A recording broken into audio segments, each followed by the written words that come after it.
British Columbia Institute of Technology acknowledges that our campuses are located on the unceded traditional territories of the Coast Salish nations of Musqueam, Squamish, and Tsleil-Waututh.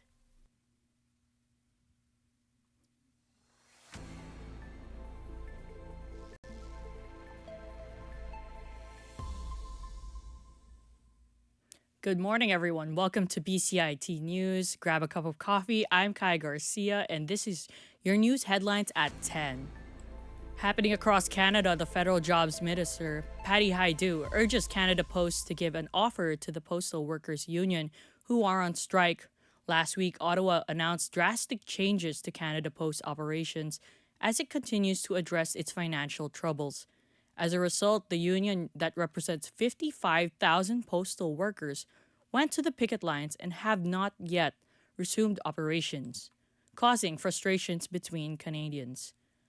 On to other nationwide news. Last June, there was a cyber attack on the personal information of WestJet passengers and customers.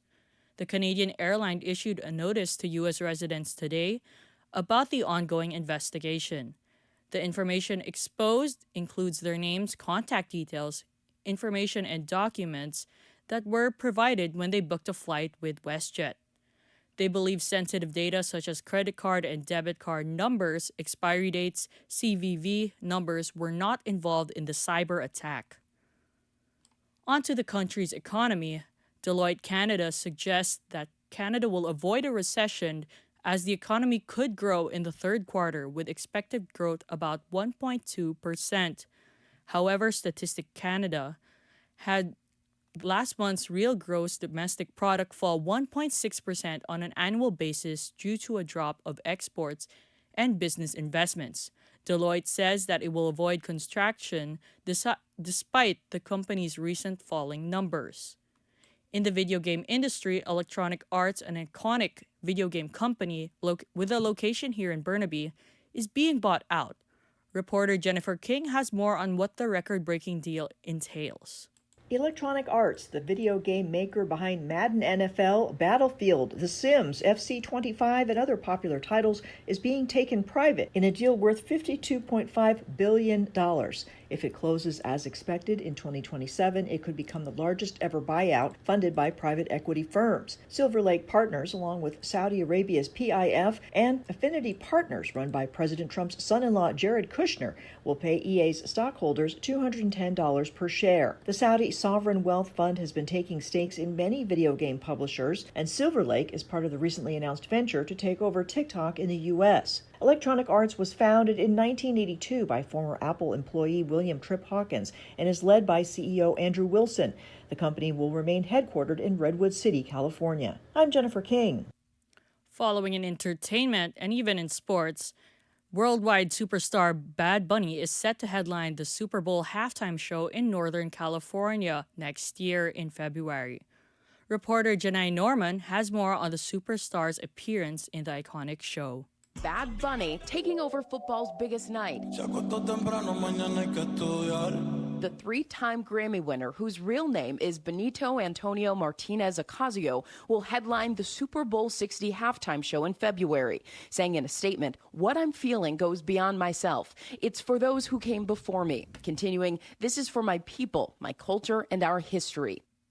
As for country music, star Dolly Parton is going on a break and reassuring her fans that she'll be fine. Reporter Morgan Norwood has an update on the country star. Working 9 to 5, what a way to make a living. This morning, Dolly Parton is explaining her decision to delay her upcoming Las Vegas residency by more than 9 months, citing health challenges. The 79-year-old assuring the public that she has no plans to retire, saying, "Don't worry about me quitting the business because God hasn't said anything about stopping yet, but I believe He is telling me to slow down right now."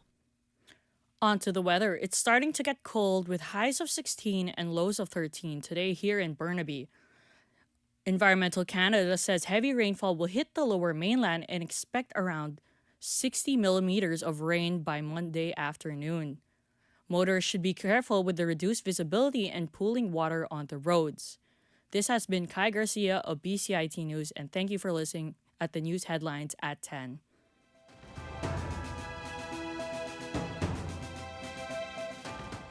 Stay tuned for more on BCIT's 1680 The Crow.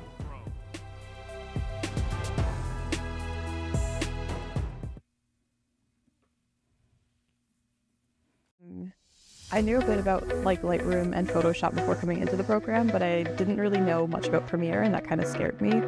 And so BCIT has really helped to kind of grow my skills in video editing, which is something I didn't really think I could do before and actually really enjoy now. It also taught me how to use the big cameras, so I can use more than just a DSLR now, which is very helpful as well.